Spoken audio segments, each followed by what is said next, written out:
Hey everybody, it's Lisa Denae, and you are tuned in to Lisa Denae Live. I am so happy that you tuned in tonight. What a wonderful week I have had, and I'm going to tell you guys all about it.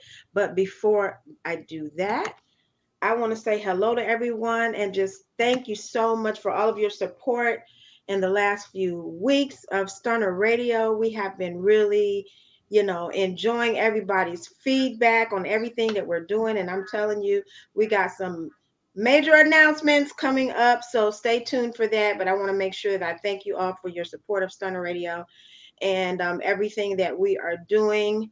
And we will be back in studio on next month. So we did these virtual shows because of, coronavirus, but I'm going to be very happy to be able to see everyone and see our guests face to face. So today is what we call Freedom Friday. And I believe we have the most appropriate guest for that day. And I'm going to introduce you to him. He is Chaplain Del Ray Smith, and I am so pleased to have him on the show today. Thank you so much for being on the show.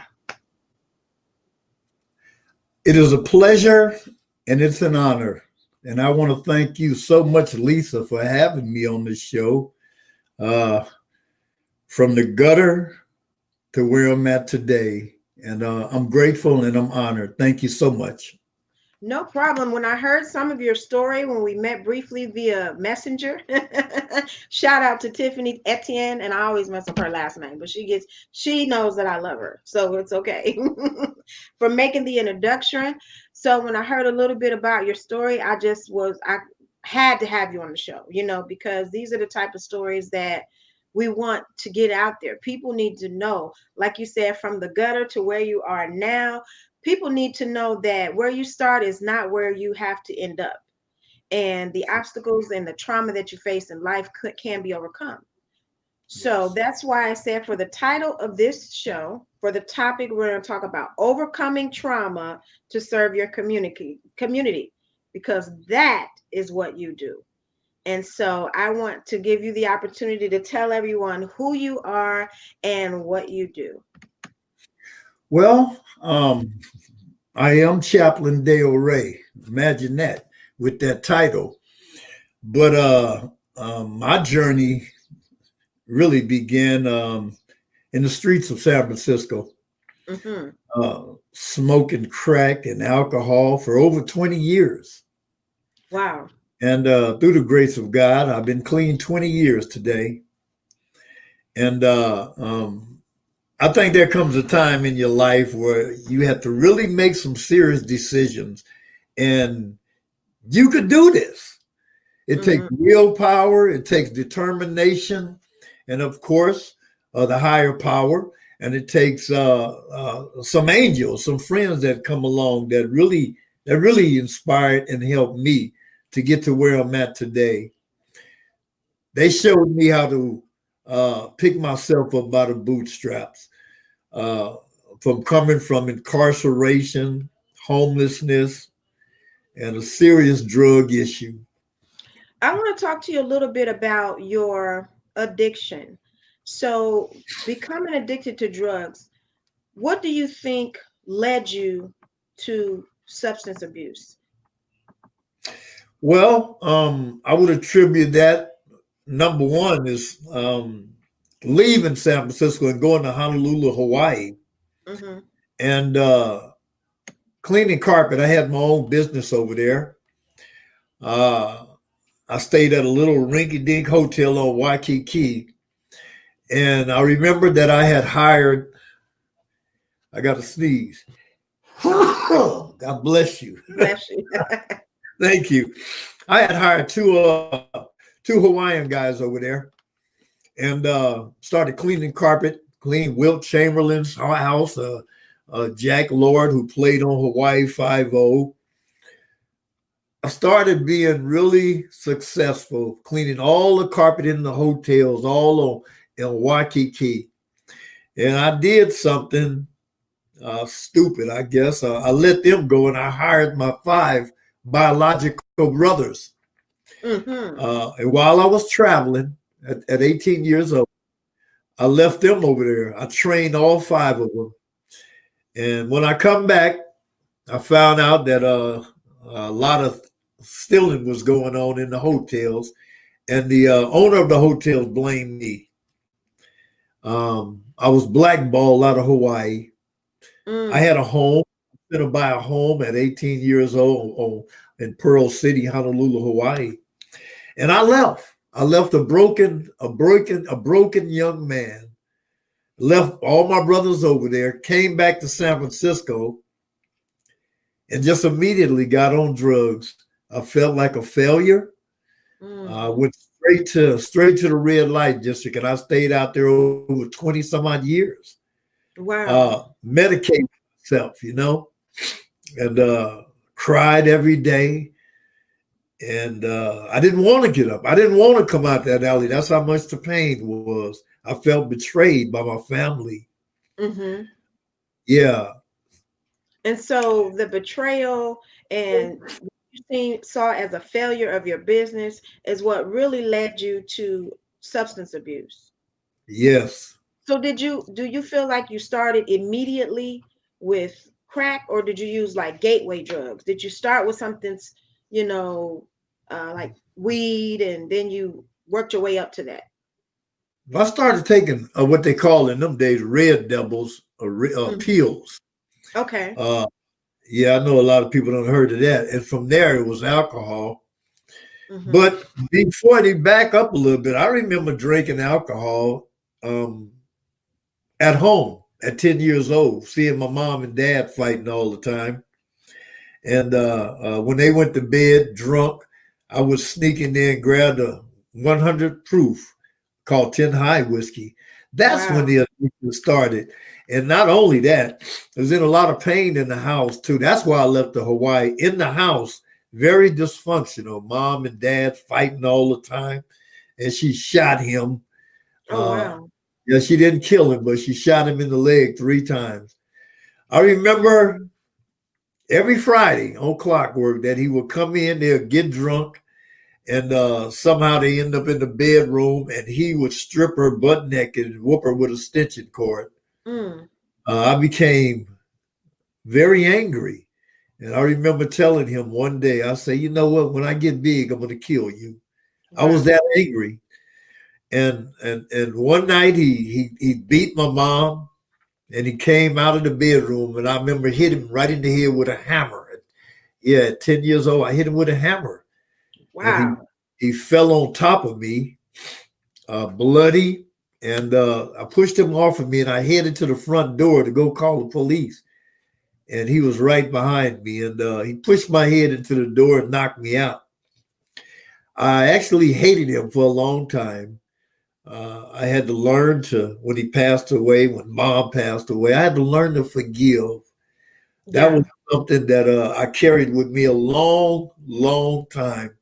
Not forgiving, and it's toxic, and it'll keep you out there. It'll keep you in your addiction.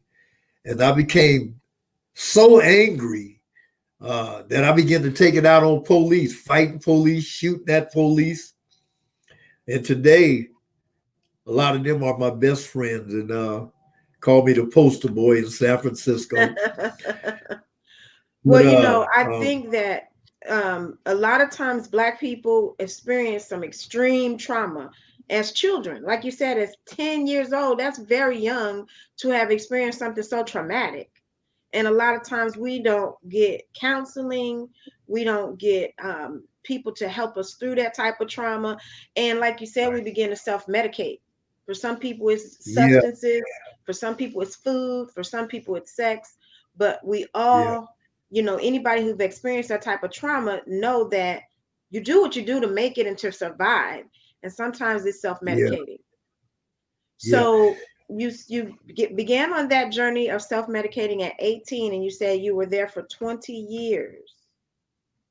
What made 20 you years. change? What made you change? What was your Well, turning point?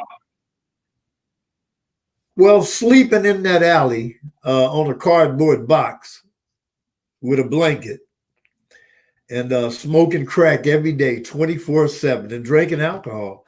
There was a lot of people, a lot of family who came through that alley and to talk to me.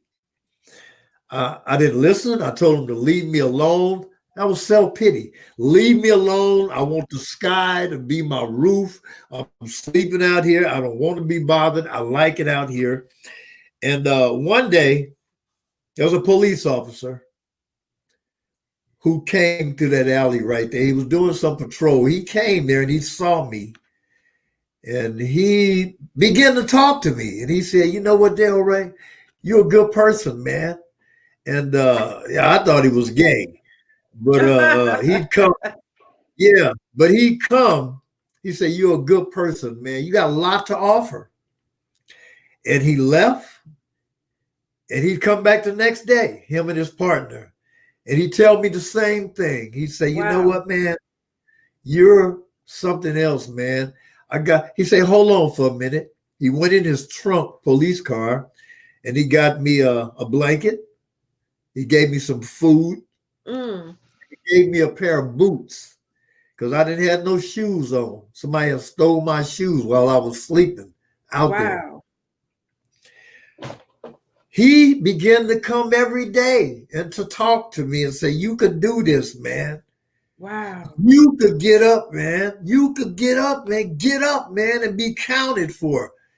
And I started to believe what he was saying. Yeah. And he came to that alley. His name was Officer Matthew Douglas Gooden.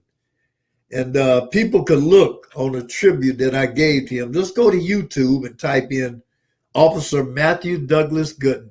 You'll see the tribute I gave to him. He took his own life. Oh. Yeah, he took his own life. But he came Wow. to that alley for 11 years. He became like a brother to me. He came to my marriage, my wedding. He came in the police car sometime. He told me, when you get clean, when you start going to these meetings, I'm going to take you out to lunch, man. I'm going to take you in the police car. And when I got Wow. when I got 6 months clean, he kept his word. He came and picked me up at my hotel room and took me to the IHOP. And I told him that I love you, man. That I Yeah. love you, brother. You and I are like Jonathan and David. And without you, I would either be dead. I'd be back in San Quentin State Prison. And after he came to the marriage, I moved down here, and Cheryl and I, we live in a home here in Humble.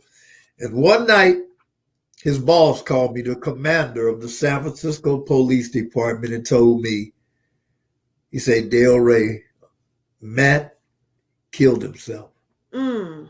There's personal things what was going on in his life. I don't want to go into it, but he took his own life. And he was like a shining star just passed my way. There's Mm-hmm. so many dope fiends out there, so many addicts out there. He came there to help me. And today we have another part of the program. It's called the boots. Uh-huh. The boots meaning that pick yourself up by the bootstraps. And we're trying to get everybody on board as far as donating boots. So we can go out here and give those to the homeless. Mm. And it's about helping people. Here's the boots. Pick yourself up by the bootstraps. Today I have a passion. Today I've learned to appreciate life. Mm-hmm. I've been shot, taking somebody's crack bag in Los Angeles. I jumped out the fourth-story window, crushing my ankle. And here I am today. Yeah. I will tell everybody out there that you may not have started well, but you could finish well. Right. And my passion is to reach one, teach one. 20 years clean, and I got something to talk about, especially to the youngsters, that you need to put down the guns and pick up the books. They can email Dale Ray at dsmith_lifecoach@yahoo.com. And you can put up that our website. Okay. Yeah, and let them know, Lisa, I appreciate you bringing me on so I could talk to the world and let them know that all is possible. We have videos, this is our organization and this is what we do. We have a staff and it's about helping. It's about helping those who've lost their way. I do want to talk to you a bit more about how you came to start your organization. So, coming from that type of lifestyle, getting clean, rebuilding your life, what led you to found and start Gaining Ground Youth Services? Well, in San Francisco, when I got to the first year clean, I just started knocking on doors and I began to knock on the doors at the schools. And they let me in to talk to the youngsters. And Hmm. trust me, girl, I had them shook up like Elvis. Tell them about my life, tell them about where they don't want to go, and get your education. Once Hmm. you get your education, nobody could take that away from you. You can go far, but you got to quit killing each other. You got to quit because it's going to be you doing genocide. And so they begin to invite me a couple of times a month. I've been to a lot of schools in San Francisco, and one day my wife said, "Well, we need to do a website." And I put that website on. It's called Gaining Ground. Gaining, gaining ground. You can look back, but don't stay back. Start gaining. Start Hmm. gaining and taking care of your business and reaching one, teach one. Because it's like a domino effect. When you doing the right thing, people are gonna follow you. And Right. so I'm humble, girl. And today we do mentoring with Gaining Ground. We have career guidance. We do police outreach programs, at-risk youth intervention, community service, and of course, I do motivational speaking. Anybody need me, you can call on Dale Ray, and I'll be there. And if I ain't got no gas in the car, I'll take my skateboard.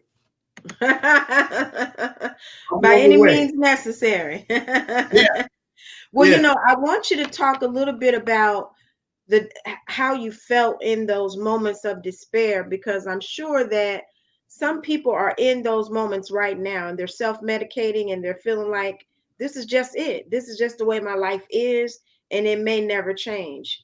So talk to us a little bit about how you felt when you were in that situation and when you were addicted and in that dark place. I cried every day, Lisa. Even if I took a hit of crack, I cried every day. And remember, I'm not turning this into a religious thing, but I'm going to tell everybody out there that I'm a spiritual man. And I cried every day. And I say, you know what? I can't do this no more. People walking by and kicking me. Get out the way, you crackhead. And they was going right to the methadone clinic.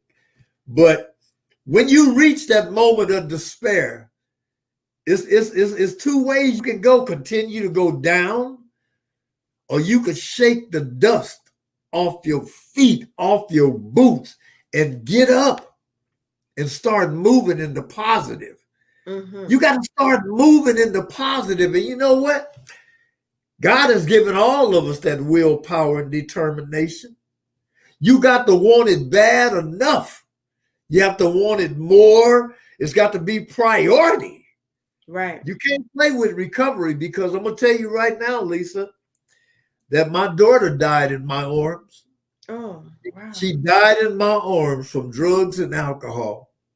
And Mm. then I lost two sisters from drugs and alcohol. One died, and all she did was drink beer, and she died. That was my youngest sister. My twin, I call her my twin because I love her. We just look almost just alike. Her name was LaWanda. Wanda went to the Walden House in San Francisco. It was a great program. She got out, and they found her dead in front of her apartment. Wow. She died of a drug overdose. And then I lost my mom. My mom died from drinking. Mm. And recently, my wife and I found my brother deceased in Baytown. He died from cancer. We found him dead. And then my nephew, my brother who who we found dead. They just found him dead sitting up in San Francisco. And he was only like 38 years old. He died Wow. from drinking. So I tell everybody out there that if you telling Dale Ray that, oh, well, it's just beer, I'm just having a little beer. Well, I'm gonna tell you what I learned in the meetings. One is too many, and 1,000 is not enough.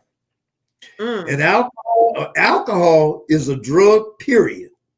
Right. That's what I learned. It took me 9 times to get it right. 9 times I had a relapse.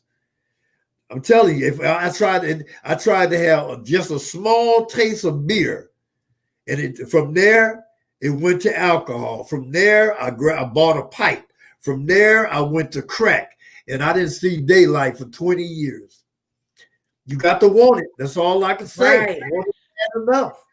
Did you go into any form of organized treatment like rehab, a rehab center or anything like that to get I sober? did.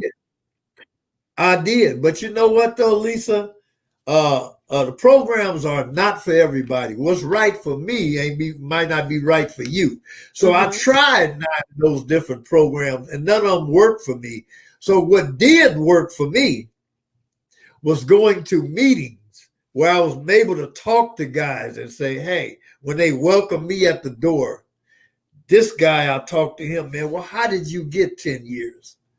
Talk to this woman over here. How did you get a year? Talk to this guy over here. How did you put 6 months together? Those are people that I've learned to hang around.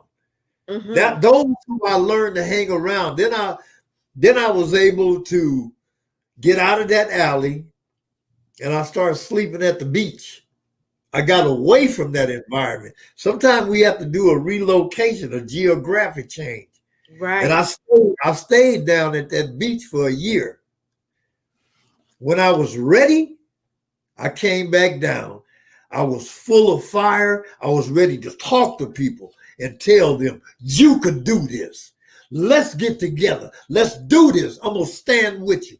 And that's my passion today. Well, I want to get a clear understanding because I think what you're saying is that you were literally homeless for 20 years. Is that right? I was homeless for at least about 11 years. 11 I years. was homeless 11 years. But all of those times, the other time that I wasn't homeless is when I began to use. And when I started using, I started selling my radios, selling my new shoes, selling the TV. And then after that, I couldn't pay the rent. I could have paid the rent, but I bought crack instead, and they put me outside. That's the thing that's going to happen if people get out there and use. Is things going to be taken away? You're going to lose your integrity. You're going to lose your morals. You're going to lose your character. I lost all of that out there because I Mm. tell you what, addiction has no discrimination. Everybody was out there, doctors, lawyers. There's many people I met out there, Lisa. Yeah, I can imagine. Well, I like what you said about this type of situation being in families. And I think it's so important for people to listen to what you're saying because sometimes you do have to find your own path, especially when you have a family history of addiction and a family history of substance abuse. Sometimes you have to break away from your family, find your own path to get clean and to really just get your life together. Yeah. What can you say to people that need to make that break, need to find their own way and break away from their family? Because that does run in a lot of families, drinking, and some people, like you said, feel like it's nothing wrong with it. So what can you say to people who feel like they want to break away but may not have that strength to just follow their own path?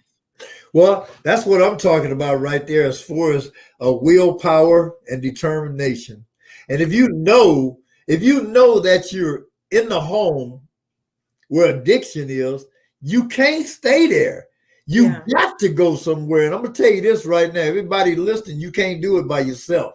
You Yeah. have to get away. You have to say, hey, I'm going to be a part of the solution instead of the problem so I can come back. Some people tell me, Del Ray, how did you do this? How did you just get up and change draws, man, and start walking another way? And because I'm gonna tell you this, because I wanted to live. Right. If you want to live, I'm gonna tell you this right now. You got to have a made up mind. Yeah. And people ask me, well, how it sounds so simple, but it's true. You have to have a made up mind. And if Yeah. you got a made up mind, then no matter what you're going through, Lisa, you'll get through it. I've learned to bend as far as my daughter dying, as far as my officer Finn, Matt dying, my sisters and brothers. I've learned to bend, but you don't have to break. There's a way to deal with it, but Mm-hmm. you don't have to use. I'm going to tell you that right now. Oh, come on. No, you don't have to use. You're just medicating yourself. And you know what? Lisa, is just like you got a cut. And when you put that Band-Aid on, and take the Band-Aid off. The sore is still there. Medicating yourself with drugs and alcohol, that's not the way. Because Right. most of the time, the problem's still going to be escalated. That's what I found out. Yes.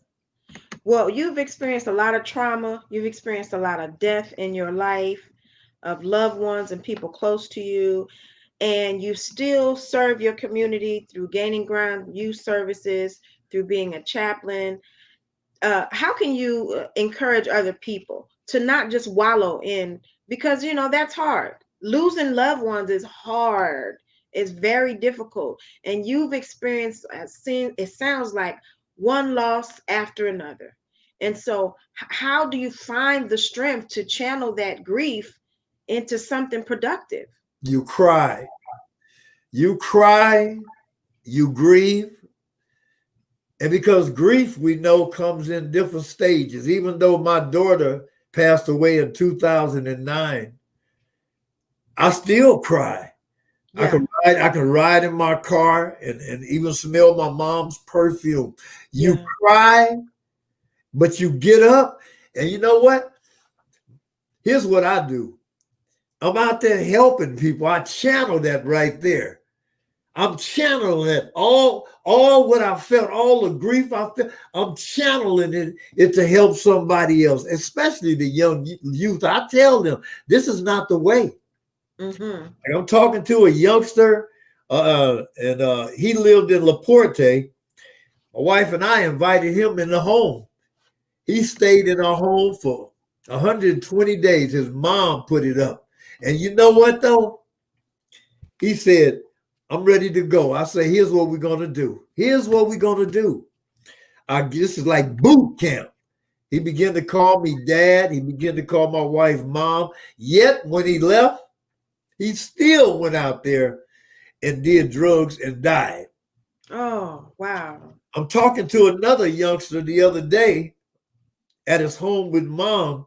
He going through changes with his girlfriend, but he takes Xanax. He takes Mm. Xanax every day because he talks about, I miss my dad. His dad died about maybe 8 or 9 years ago. I say, you know what? That's not the legacy that you want to leave, man. You can grieve, man, but you know what though? You don't have to do the same things as what dad died. Dad died of a crack addiction. Wow. You could be better than that, man. Lisa, the only thing I know is not being numb to it because I still cry. I lay right here and cry, but I get up knowing I got something to do. Right. You got something to do. God put you right here. It ain't all about just, hey, oh me, oh my. That's not the way to go out. It's about your legacy and what you're going to leave. And I truly believe in that God is going to tell me, you didn't start well, Del Ray, but you finished well. My job every day I open my eyes is about helping somebody else. How can I help somebody else? And sometimes they don't listen. Sometimes as a chaplain, I got to go do a eulogy. I'm trying. Mm-hmm. Mm-hmm. Well, I want to read this comment from Frank Rush. He says Chaplain Dale Ray Smith is an excellent man of God, wonderful drug counselor, and motivating life coach. I highly recommend him to any and all. He has taught in my church and did an excellent job. Thank Wow. you so much for that comment and for, giving a shout out. uh Thank you, I think it's people. amazing that you have started out, like you said, maybe not a good start, a very rocky start, to have experienced domestic violence in your home, and at such a young age to see things that really could have derailed your whole life. But you turned all of that trauma into something good, starting this organization, becoming the chaplain, and channeling that type of pain into something productive. And so that is the reason why I wanted to have you on the show. So I want people to understand that sometimes in life, the pain is put on the people that's strong enough to bear it, because everybody would not have survived what you survived. A lot of people have had a fraction of what you've had and were not able to make it, couldn't take it. So, it's almost like a blessing in disguise, because look at you now, and look at the multitude of people that you're able to help because of the trauma that you experienced. Oh, we have another comment from Grace Thomas. She says, Mr. Del Ray Smith and his wife Cheryl has been mentors to my son and great friends to me. Bless you, my brother. Forever grateful for what you do. Thank you, Gray. That's awesome. That is awesome. Clearly, you're good at your job. Clearly, you have changed lives. Clearly, you have touched people. I want to talk to you a little bit about youth, because you started an organization, Gaining Ground Youth Services. And when you talked about your childhood, it reminded me of myself, because I experienced some trauma as well as a child. And I think somehow it never leaves you. Somehow you always remember how it felt to be a child and experiencing that as a child. So, talk to us a little bit about how you interact with youth, because some adults, for whatever reason, can't relate to young people. So, how do you Right. manage to do that? Hey, I come down to the level and I really sit down and talk to them. That's what people like Dale Ray's known for that. And I'm humble, but I come down to the level because I Mm-hmm. done been there and done that. And I'm feeling them youngsters. I'm telling them, you know what? Dale Ray love you, man.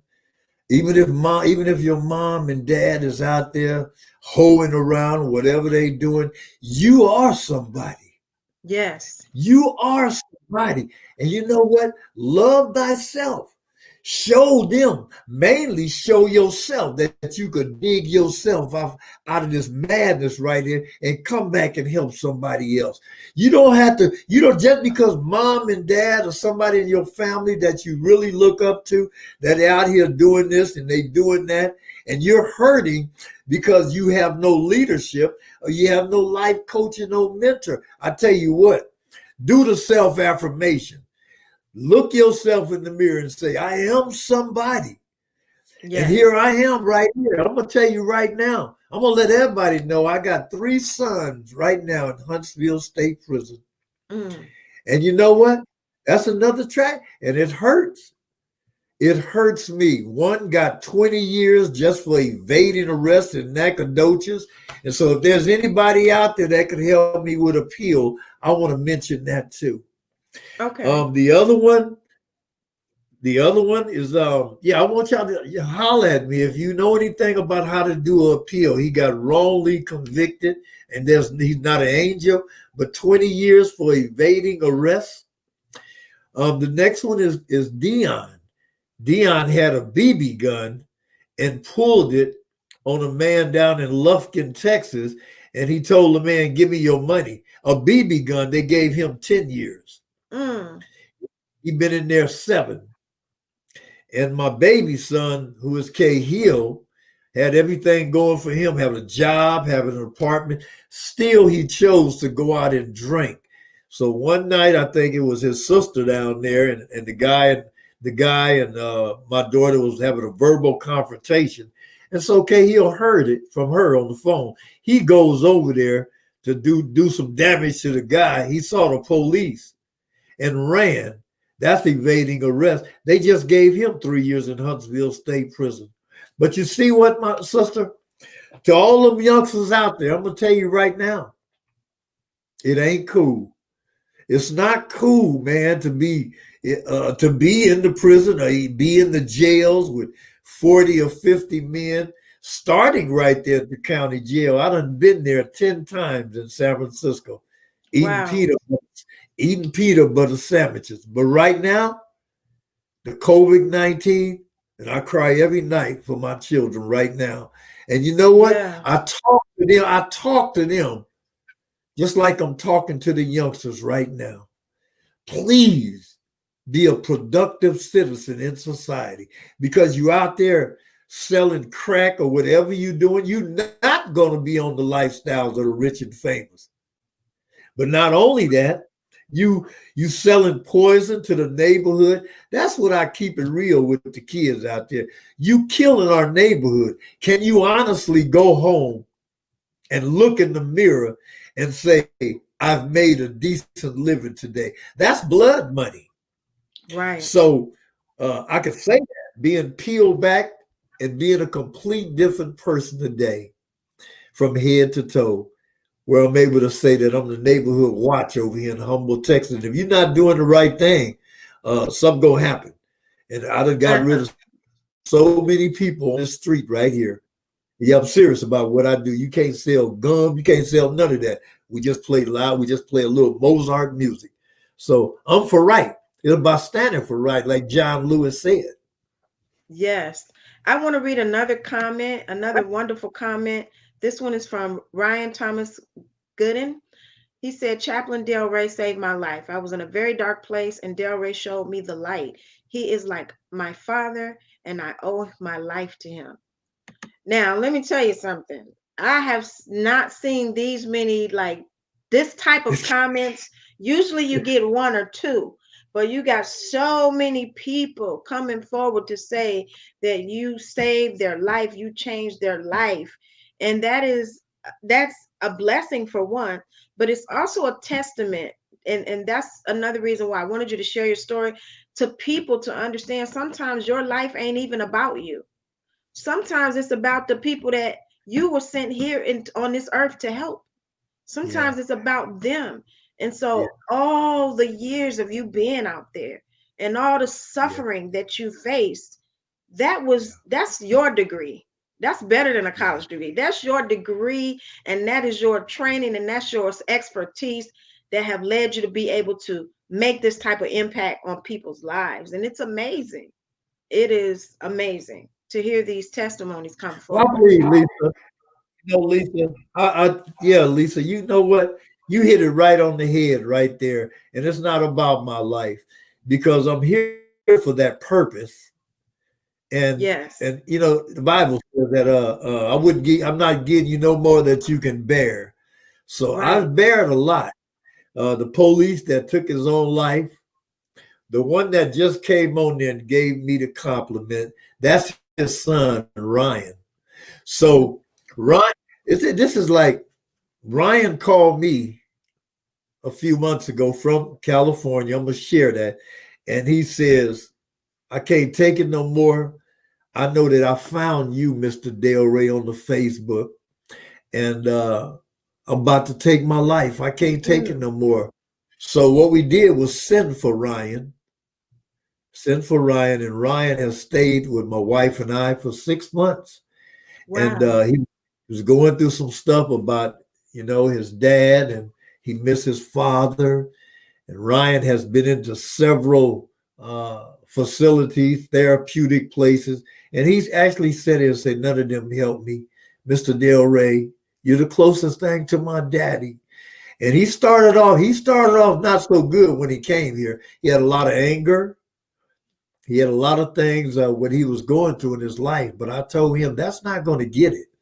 Because what's going to happen to you, man, you're going to lose your life, or you're going to end up going to prison, man. You're a good dude. I'm sharing with you what your fathers share with me, man. Yes. It's like daddy helped me, and 10 years later, his son called me. And I want everybody to know out there that Ryan has stayed with us for 6 months, had his own bedroom, access to everything in here, food, everything. He became a son to me.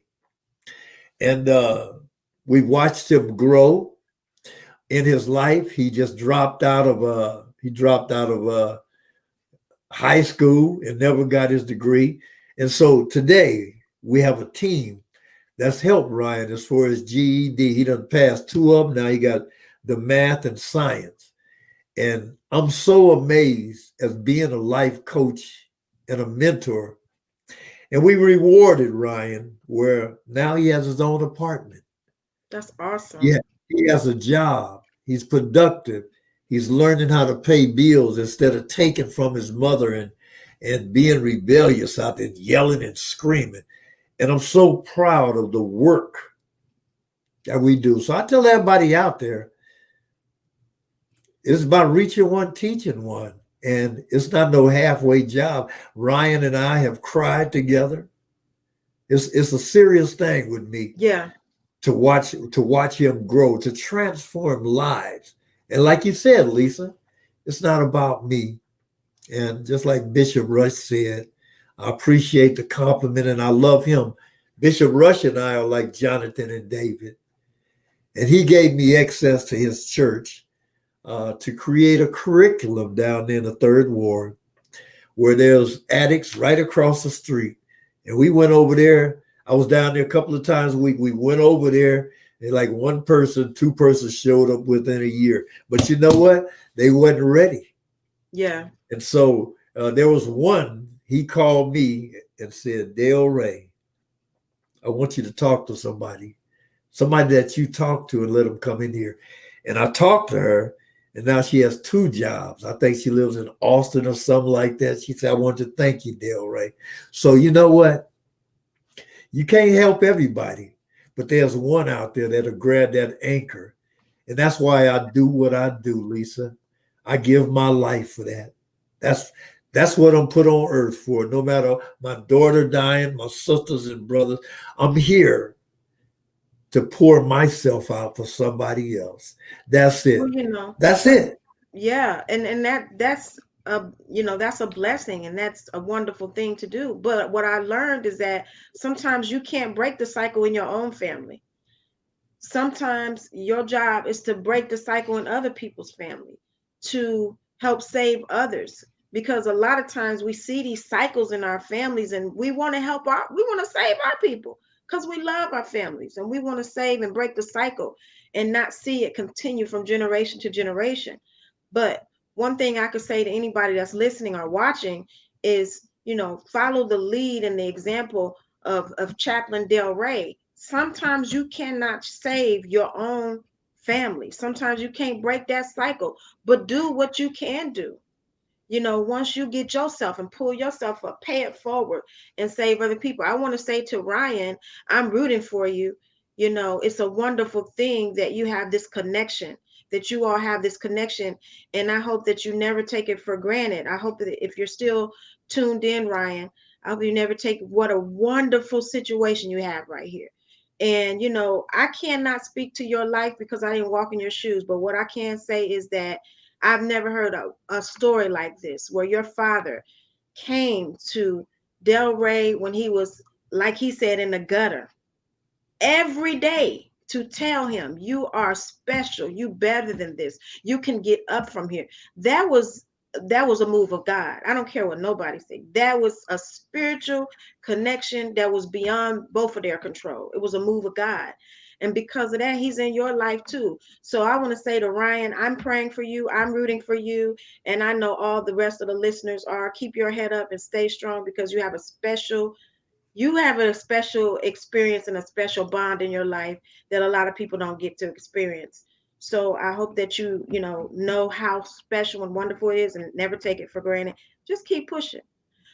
Since we're kind of getting close on our time, I want you to talk to us about your organization and how people can help, what we can do to donate, be a volunteer. If you're looking for more people, tell us about Gaining Grounds and how we can support you. Well, as I've said, it's gaininggroundyouthservices.com. We do accept donations. I also have a book. It's on Amazon, and people can go there. It's called To Hell and Back. If you want to donate clothes, uh, shoes, toothpaste, all of that stuff. All you have to do is just hit me up. And is it all right to give my number? Absolutely. My phone number is 415-756-0494. And, as for me, I'm Chaplain Dale Ray. We have a nonprofit. We're a 501c3. Uh, our vision is to get a building or get a house, even Uh-huh. a, even a fixer upper house. And it'll be for the women that's been in the human trafficking, battered women. If anybody want to help us out on that and start funding us on that, we have the programs. We need to get the young ladies off the street. This is my wife's passion as far as the human trafficking. And what we want to do is try to get a building, even if it's a fixer upper house. You can Yes. donate. We have a PayPal. You can donate. We have a business account. This is legit. We don't get none of that. That's for the business, and you'll get tax write-offs. And we doing it, man. We doing it, and we know bigger than nobody else. We just a link in the chain. And if we all stand together like that, then we can make changes in the lives of those women. Because what I'm looking at, that could be your daughter. Right. That could be your auntie. It could be your mama that's out there. Somebody. My wife shared with me a month ago that one of her nieces went out there and ain't nobody even seen her in San Francisco. A beautiful young lady. And a couple of years before that, she had another niece out there. Somebody took her and put her on the stroll out there. She was only 15 to 16. Well, the Wow. police happened to see her. The police happened to see her and gathered her up and got her back home. So what we talking about is human trafficking. It's a serious thing going on. As I say, you can call me. Or you can call my wife, 832-265-2073. And her name is Cheryl. She's my other half, and her and I are just like Batman and Robinette. So help us out. Help us to help somebody else overcome the obstacles in life. And Um, you can definitely learn more at their website. Please go to the website, Gaining Ground Youth Services. Purchase the book on Amazon, To Hell and Back by Chaplain Delray Smith. I want to encourage everybody to donate. If you cannot donate money, call and see how you can donate your time. It's very important because, we all have something to give. We all have something to give. I want to read what Brenda Hunt said. What a blessing it is to have someone such as Chaplain Del Rey and his wife Cheryl doing all this greatness, such good people. And I also want to say you're welcome to Ryan because he said thank you so much. can Um, I give so a shout out to somebody? yes, I, absolutely. I, I can't forget these people out here, out in California. Through Ryan, we have his auntie, we have his cousin, and the husband. All three of them are standing by us. The daughter who just graduated from college got on the phone and said, "I want to be a part of that, and I want to upgrade your website." We Oh had a wow. full website, and she did it free of charge. That's why everybody needs to go on there and look. And I'm shouting out to Kylie, and she's the captain of this ship. She's a marketer. She's marketing us. We never had that. Miss Julie, I like to say hi, Miss Julie. We love you today, tomorrow, and over the mountains and over the valleys. Cheryl and Yeah. I are humble, and I thank you, Jim, and I thank you, Lisa. Come on, y'all, stand with us. Donate and help us get a building so we can help get the young ladies off of the street. That's all we care about is reaching Yes. one, teaching one. Who is this saying hello right there? Seek truth is the way. That's their username. It says hello Dale. Hi, Seek Truth. Thank you so much. Thank you so much. I want to just encourage people, please reach out, please donate, and just reach out for more information. We know that some people are going through trying times right now. Everybody may not be able to make a donation, but keep the information so when you do get back on your feet, you know exactly where you want to plant your first seed. And I can just say, I'm looking forward to planting some seeds because, well, from what I've heard already, I can tell you that this is good ground. When you have people that can come forward and say that you saved their life, you changed their life, this is a life changing organization. And we have lots of organizations, lots of nonprofits across the country that get big time money, and you don't see these type of testimonials. And so we need to learn how to support people that are actually doing something, that are actually changing lives and saving lives and making a difference. I would like to say that, I have really been touched by just listening to you talk, listen to your story, and in memory of your friend that came every day. I Yeah. mean, that is just so touching that a person followed that voice of God to come every day to somebody who he really had prior no connection to, somebody that could have been forgotten. And I want to encourage everybody when you see, I'm that type of person. You hear the spirit of God, and I'm not a really very religious person, but I'm very spiritual. You hear the spirit, and a lot of times they tell you to do something that makes no sense, and going to, like you said, the alley and talking to somebody that you don't know, to the outsider that makes no sense, but look at the fruits of that, the fruits of what he did as you and everything that you have done for people. So I hope that anybody is listening. When you hear that small voice that tells you, go say hello to that person, go be nice to that person, please do it.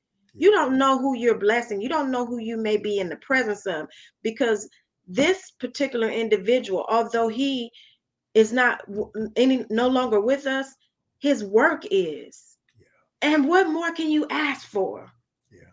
in life? What more can you ask for than to leave a legacy of that type of work and that type of service?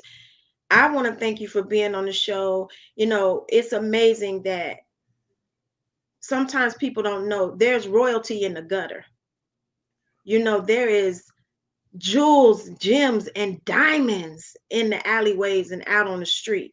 And if we do not listen, these diamonds may never be found and be able to come and shine on everybody who needs that. So I'm just grateful that he listened and that you were able to, receive his words and pull yourself up, and look what you've done. It's amazing. Thank you. Thank you. it's And it's I'm on definitely fire. amazing. I'm on fire, and I don't care if anybody try to call a fire truck. You can't put me out because I'm on fire. And people people know me. You know what I'm saying? They know me. They go Dale Ray. He's serious about. I'm like, why you ain't in school? Why you standing up on that corner? Come on, talk to me. Let's go. Let's go talk about it. Yeah, Let's talk about it. You know what I mean? Let's talk about it. You can't tell me nothing because I'd have been there and done that. And the youngsters love me as I love them. I'm gonna keep it real with them. You know what I mean? I yeah, wanna I wanna thank my wife. I want to thank my wife for standing with me, and that's a miracle. And let me share this real quick before you go. And to show y'all that are miracles, is I remember leaving Honolulu, Hawaii, and I have not saw Cheryl for 30 years, wow, 3 decades, 3 decades. And one day I was in the hotel. I was still on parole. I had 2 more years to go. And I looked at the phone book, one of the yellow old phone books, and I found her mom's number. It was still the same number. She never changed the number. And I know it was her because it was like 3333333. And I called that number, Lisa, and her mother picked up. wow, And I told her, I said, well, you probably don't remember me, but I was your daughter's boyfriend. She said, I remember you. I remember you were my daughter's boyfriend. And I said, well, how you doing, Miss Hattie? She said, I'm doing fine. Cheryl live in Houston. I said, well, okay, wow, God bless you. So I said, well, give her my number. Give her my number. So she didn't give her the number, but Cheryl's daughter gave me the number. She got some grown, beautiful children. I mean, I'm talking about they intelligent. They've grown on me, and I love them as my own. And so the daughter gave Cheryl my number. And it was about 1, 2 in the morning there, about 12 midnight here. And she called me. Cheryl called me. And it was 30 years I hadn't heard that voice. And, Wow. and she said, "This is Cheryl." I say, "Cheryl who?" She said, "This is Cheryl Hatter." I say, "What? Oh my God." And then the first thing she said was, "What happened to you? I never stopped loving you." Oh, wow. Yeah, and you know what? Because I had picked her up. She was so petite, and I set her down on this thing in Union Square in San Francisco. I said, "I'm gonna leave. I'm going to strike out for my. I'm going to make it. Everybody gonna hear about me." And I had $150, and I got on the United Airlines and took off to Honolulu. I didn't see her for 30 years. And Wow. anyway, we moved forward. When I got to the fifth year clean, that's when I called her mother. Anyway, Cheryl ended up coming to San Francisco, and she stayed with me. And I met her at the airport. When I saw her at the airport, I just began to cry, Lisa. Wow. And we held hands and walked down Market and all this good stuff. And then she left and came back down here, and she was going through her divorce stuff. This is perfect because she came back 6 months later, and I was ready. So Yes. as we was walking down Fisherman's Wharf, I fell on my knees, and I just in front of hundreds of people. I say, "Please marry me. This is meant to be. You gotta marry me." And she go like this. She's very shy. She said, "Get up off that ground. You embarrassing me." I said, "I'm not getting up until you say yes." And, she, and it was a wine old guy. Oh, he was drunk as hell. "Go and marry the guy, okay?" But we got married. Ryan's dad was there. He came. He took off work with his police partner. And we've been married since 2006. And God specializes in miracles. And she's my best friend. And I Wow. would give my life for her. And yeah, it's like Romeo and Juliet. This is how it really was. Wow. That is an awesome story. Yeah. Thank Wow. Well, I can't wait to meet you all. I'm so happy that you're here in town in the Houston area. And definitely we'll have to connect and make some things happen on Yeah. the fundraising side for Yeah. gaining Yeah. grounds. Yeah. So before we go, if you could just leave some encouraging words for our viewers, and Yeah. I'm going to give them the website and all your information. I want to tell everybody as I get emotional that you don't know what people be going through, but I think our duty and our job as we go through the troubled times now is to pat somebody on the back and you tell them that they can make it another day. I've been molested when I was young, a tiny kid. I had a lot of hurt. But you know what, though? We got to keep on marching. Yes. The things that you go through in life. And I asked God, why me? And I believe he said, why not you? And Yes. here I am. I'm an open book. And I want you to know that no matter what's going on all around you, you can make it. Just keep your eyes on the prize. Don't go to the left. Don't go to the right. Don't forget to pat somebody on the back and you tell them that, hey, you could make it another day. That's my words, Lisa. Well, thank you so much once again for being on the show. Thank everybody for tuning in. I want to just continue to encourage you to go to the website, Gaining Ground Youth Services, go to Amazon, purchase the book. And thank you so much once again for tuning in. And like I said, for those that watch the show, we'll be back in studio. We'll be live in studio coming in September. Hopefully, coronavirus will stay at bay. And although I have enjoyed these virtual shows, I'm looking forward to getting back into the studio and doing the thing there. So, once again, thank you all so much for tuning in, and I will see you next week.